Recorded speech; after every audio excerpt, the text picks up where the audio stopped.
Guys, may ginawa tayong dapli.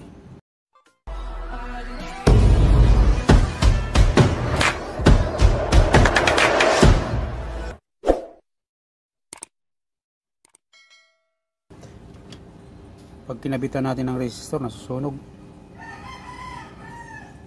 dito sa kabilang channel na ito.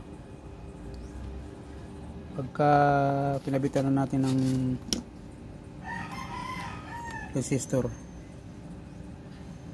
dito sa 680 ohms, nasusunog siya. Kaya yan, tinanggal na natin. Testera na natin yung mga resistor na isa-isa. Pag kinabitan mo siya ng 680 dito, nasusunog. 680 ohms nasusunog dito, tsaka dito. Kaya titestirin natin isa-isa. So ayan, okay na.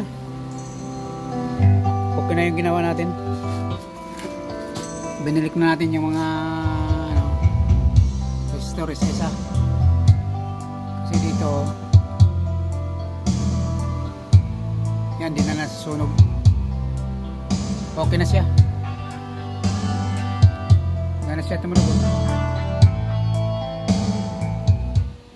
Yan. So ayan, kinabit na rin natin yung mga transistor, 4.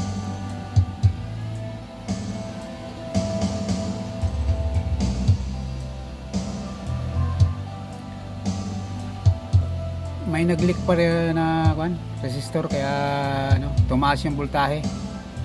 Kaya pagka inon mo, nasusunog siya. May resistor dito na over value.